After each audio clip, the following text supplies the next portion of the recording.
दोस्तों, रिश्ते तो भगवान का दिया उपहार हैं। रिश्ते तो भगवान का दिया उपहार हैं। संभालो तो जीवन में बहार है और बिगाड़ लो तो जीवन बेकार है। बेकार है, बेकार है। नमस्कार दोस्तों, मैं हूं राजेश आर्य और आज एक खास और प्रेरक कहानी के साथ आपके सामने फिर से हाजिर हूं। और प्रेरक कहानी है कोक का बंटवारा। कहानी कुछ इस प्रकार है कि राम नारायण और राम देवी नाम के पति पत्नी एक गांव में रहते थे। गांव की पैतृक संपत्ति थी, कुछ खेत थे, जीवन यापन कर रहे थे। उनके दो पुत्र थे, एक का नाम रमेश था जो बड़ा था, दूसरे का नाम सुरेश था वो छोटा था।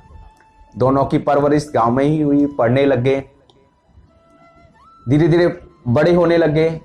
रमेश ने सोचा कि मैं सरकारी नौकरी की तैयारी करता हूं और वो इस नौकरी की तलाश में शहर में आ जाता है और शहर में उसकी नौकरी भी लग जाती है। अब वो गवर्नमेंट जॉब कर रहा था। इधर सुरेश गांव में पिताजी के साथ काम करता था, खेती बाड़ी करता था और वो किसान बन गया था। अब दोनों का जीवन ठीक चल रहा था, तभी अचानक पिताजी का स्वर्गवास हो जाता है।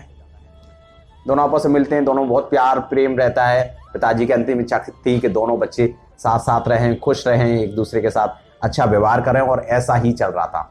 माता भी बड़ी खुश थी, सब कुछ ठीक चल रहा था। अब माता जी गांव में ही रहती थी सुरेश के पास, शहर में रहता था रमेश। अब रमेश की शादी हो जाती है, बच्चे होते हैं और उनकी पत्नी भी वहीं रहती है, बच्चे भी वहीं रहते हैं। समय बीतता जाता है, रिटायरमेंट का समय आ जाता है और अब रमेश रिटायर होते हैं तो उन्हें लगता है कि मुझे क्यों ना अपनी पैतृक संपत्ति पर जाके रहना चाहिए, अपने भाई के साथ रहना चाहिए, क्योंकि वही एक्चुअली मेरा परिवार है, यहाँ मैं नौकरी की वजह से आया था। रीजन यही था। तो वो चला जाता है, उसे अच्छा लगता है कि गांव में बहुत अच्छा है, गांव में बहुत सारे अच्छे लोग भी रहते हैं और मुझे उनके साथ रहना चाहिए। और गांव में ये सब शुरू भी हो जाता है, वो अच्छे से रहने लगता है। रमेश सुरेश दोनों साथ साथ रहते हैं, बच्चे दोनों के साथ साथ रहते हैं, बीवियां साथ साथ रहती हैं। लेकिन धीरे धीरे रमेश की जो पत्नी थी उन्हें लगता है कि हम शहर के रहने वाले हैं, गांव में हमारा काम नहीं चल रहा है। बच्चों को भी गांव में अच्छा नहीं लगता था, कहीं ना कहीं थोड़ा मन मुटाव चल रहा था अंदर ही अंदर, लेकिन कोई भी खुल के नहीं आ रहा था। और रमेश और सुरेश का दोनों का एक दूसरे का प्यार देखते हुए कोई बीच में आता भी नहीं था। सबको लगता था कि दोनों भाइयों में इतना प्यार है, दोनों इतने खुश तरीके से रहते हैं, कितना सब कुछ अच्छा चल रहा है। लेकिन वक्त बदलते समय नहीं लगता। एक दिन सुरेश जो गांव में कृषक थे, उनकी एक लॉटरी लग जाती है। 1 करोड़ की लॉटरी लगती है, उनके पास सब पैसा आ जाता है। अभी तक वो किसान थे तो खेती बाड़ी इसी में जीवन यापन करते थे, लेकिन पैसे की कोई खास ज्यादा जरूरत होती नहीं थी और था भी नहीं। अभी उनके पास पैसा आ जाता है। अब इस पैसे से कहीं ना कहीं एक दरार भी आ जाती है। अब रमेश को तो इस बात की खुशी थी कि मेरे छोटे भाई की लॉटरी लगी है, उसको पैसा मिला है, लेकिन उसकी बीवी और बच्चे को इस बात से कहीं ना कहीं रोज था, उन्हें बुरा फील होता था कि अब इनके पास भी पैसा आ गया, ये भी हमारे जैसा जीवन जिएंगे।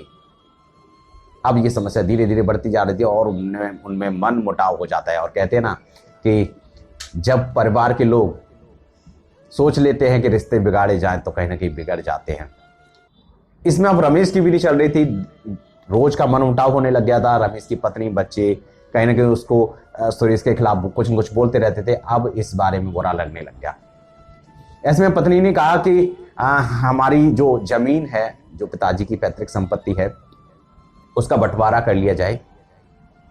अब बंटवारे की बात रमेश को अच्छी नहीं लगी थी क्योंकि दोनों साथ ही रहते थे, लेकिन अब रमेश ने इस चिकचिकबाजी से परेशान होकर सुरेश के सामने बात रखी कि भाई हमें बंटवारा करना चाहिए। सुरेश ने कहा भैया सब आपका है, सब मेरा, हम साथ साथ रहते हैं, कोई बंटवारे की जरूरत नहीं है, जो आपको चाहिए वो आप ले लो, जो मेरे पास है वो मेरे पास है।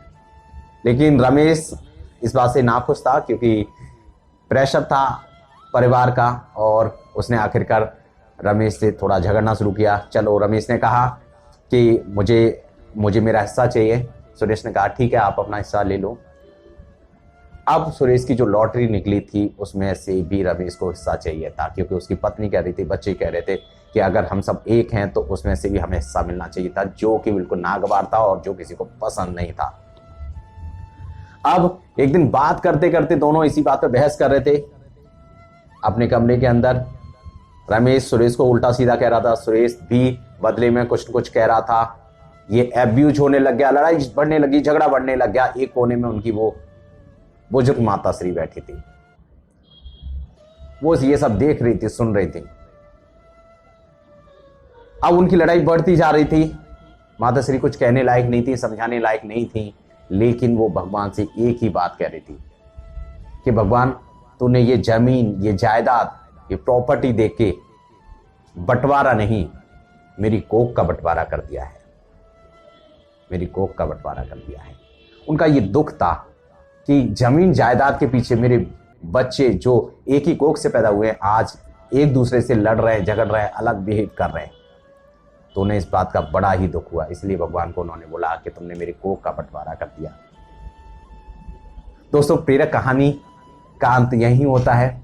अंत कहता है कि हमारे बंटवारे के चक्कर में जिन माँ बाप ने हमें जन्म दिया है, जो हमें पैदा करते हैं, हमें पालते पोसते हैं, कहीं ना कहीं उनके हम अधिकारों का, उनके विचारों का भी बंटवारा कर देते हैं, कि वो कभी नहीं सोचते कि हमारे बच्चों में लड़ाई हो, झगड़ा हो। वो ये चाहते हैं कि हमारे बच्चे हैं एक ही प्रवृत्ति को हों, खुश रहें, साथ रहें। लेकिन जब प्रॉपर्टी, जमीन जायदाद और पैसे की बात आती है तो कहीं ना कहीं ये बंटवारा हो जाता है, और ये बंटवारा आपके लिए, परिवार के लिए सुखमयी हो सकता है, लेकिन उन माँ बाप के लिए दुखमयी होता है, इससे उन्हें दुख पहुंचता है। इसलिए कोई भी बंटवारा करें, सहमति से करें। सोच लें कि रिश्ते बड़ी मुश्किल से बनते हैं, इन्हें बनाना मुश्किल होता है और बिगाड़ना बड़ा ही आसान होता है। कई बार एक छोटी सी बात पर रिश्ता बिगड़ जाता है। इसलिए रिश्तों को संभालें, रिश्तों का सम्मान करें, माँ बाप का सम्मान करें, उनकी इज्जत करें, देखें उन्हें क्या पसंद है, क्योंकि उन्होंने ही आपको बनाया है।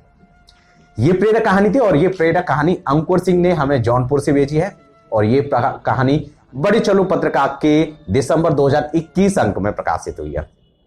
मैं हूं राजेश आर्य, ऐसी प्रेरक कहानी लेकर आपके पास आता रहूंगा। अगर आपको प्रेरक कहानी पसंद आती है तो इस पर कमेंट जरूर करें, और अगर आपको ये चैनल अच्छा लगता है तो इसको सब्सक्राइब कर लें, बेल आइकन पर क्लिक कर लें, जिससे कि आपको इसके जितनी भी इंटीमेशन है, जब भी नई कहानी अपलोड होगी, जब भी नई कविता अपलोड होगी, जब भी कोई नया कोट अपलोड होगा, तो